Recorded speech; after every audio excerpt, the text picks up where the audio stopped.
MTG-PORTAL. It is 11 o'clock my time, and I thought, what's a better thing to do on my weekend than bring you guys another Magic video. Tonight, we're going to talk about the top 10 Grixis commanders. Oh yes, my favorite formats. Please enjoy, and may the Grixis be with you all. First up, we have Thraxamundar. He is a 6/6 for 7 mana. A zombie assassin with haste. Whenever Thraxamundar swings and successfully attacks your opponent, whether blockers are declared or not, they must sacrifice a creature. And whenever a player sacrifices a creature, you will put a 1/1 counter on Thraxamundar, thus making him a very big, difficult creature for your opponents to deal with, and that commander damage adds up quickly. Our next commander on the list is Geneva, Nephilius Scourge, a 1/3 vampire wizard with flying, but what makes Geneva unique is her ability. When Geneva Nephilius Scourge enters the battlefield, each player exiles the top X cards of his or her library, where X is the amount of mana spent to cast Geneva. Now, whenever Geneva attacks, you may cast an instant or sorcery card exiled with it without paying its mana cost. This makes Geneva a daunting and difficult commander to deal with. When you have a lot of players on the board, you're going to get a lot of board hate quickly, but you're going to benefit because those instants and sorceries, they're going to come right back at your opponents tenfold. Great commander. Absolutely love it. Next up, we are talking about Cedrus, the Trader King. Coming in at 3 colorless, a blue, black, and a red, he is a 5/5 zombie warrior. Each creature card in your graveyard has Unearth at 2 colorless and a black, meaning that regardless of how it died, you can pay 2 colorless and a black, return it back to the battlefield with haste, smack your opponent, and exile it at the end of turn.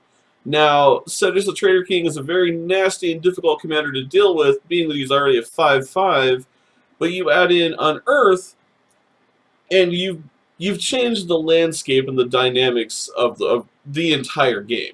You're going to get hated on with this commander, but I guarantee you that with this power ability, the hate's not going to matter. As long as you can keep Cedrus on the board and you can secure your recursion with your creatures, you're going to stomp your opponents in the face. I love Cedrus. I think the Trader King is an amazing commander. Talking about amazing commanders, Nekusar the Mindrazor is definitely one of them.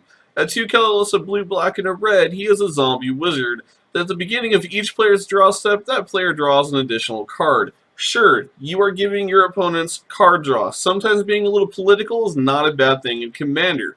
However, whenever an opponent does draw a card, Nekusar the Mindrazor is going to deal 1 damage to that player. Now keep in mind, you are being political, but you're also dinging every player on the board at the same time. You combo this with lots of enchantments and other cards forcing multiple life loss when cards are discarded or drawn, and you've got a very nasty situation for every opponent on the board. Nekusar the Mindrazor is a wonderful commander and can be a lot of fun to play. Next up on our list of commanders, we have Lord of Trestlehorn, coming in at 1 colorless, a blue, black, and a red for a 10/4 commander. When Lord of Trestlehorn comes into play, you may pay 2 life and sacrifice 2 creatures, and target opponent draws 2 cards. Effects that prevent or redirect damage cannot be used to counter this loss of life. Excuse me, it's not a you may, you must. However, he is still a 10/4 commander for 4, and he can regenerate. Quite a nasty commander. I think he's highly underrated, and I'm sure there's some fun builds that can be done around him. Definitely somebody to check out and experiment with. This next commander, we're just going to call Gwen for short. Coming in at 1 blue, 2 black, and a red for a 3/5 that you may tap and target player discards a card at random. Activate this ability only during your turn. This commander, I think, is another one that is highly underrated and can be quite nasty if you can get past the awkward artwork. I think there's some fun builds you can do around Gwen. If you guys come up with one, let me know. I still think she is a commander to be contended with, and I think there are some fun things, especially for her ability, that can be built around her.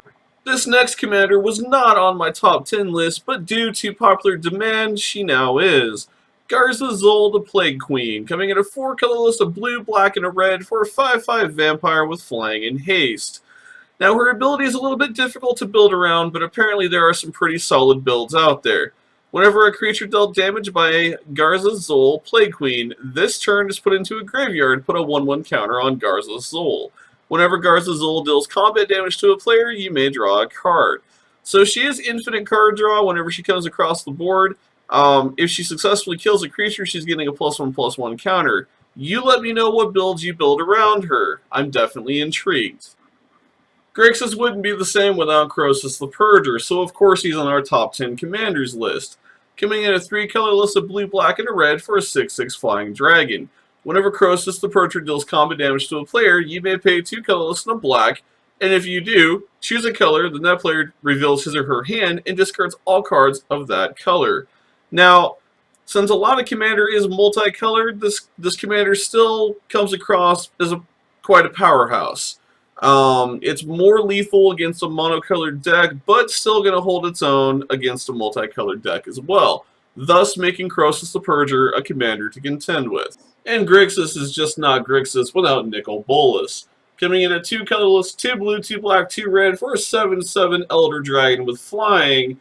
Nicol Bolas is a powerhouse to contend with. The main drawback with Nicol Bolas is that you must, at the beginning of your upkeep, dedicate a blue, black, and red, or you have to bury him. So you got to make sure you have the mana base to do it, but as long as you can, Nicol Bolas does make a wonderful commander.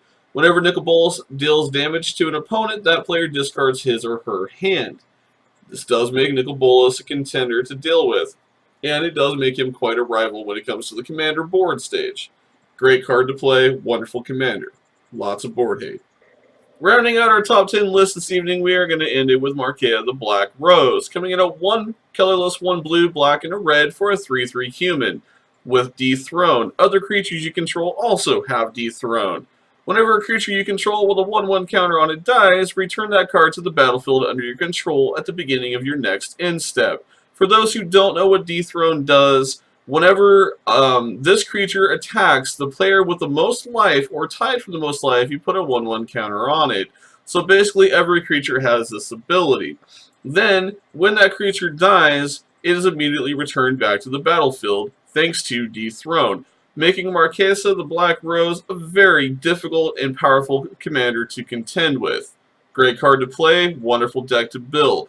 You will receive a lot of board hate, just know that going into it. Thank you for watching our MTG Portal's Top 10 Grixis Commanders. If you enjoyed the video, please go ahead and leave a comment down below, give me a thumbs up. If you didn't like the video for whatever reason, go ahead and give me a thumbs down and leave a comment down below so we know what we can do better. If you haven't already subscribed to MTG Portal, please make sure you smash the subscribe button above. It helps out more than you guys know. As always, thank you for watching, thank you for subscribing, thank you for being a part of our wonderful gaming community, and we'll talk to you all soon. Take care.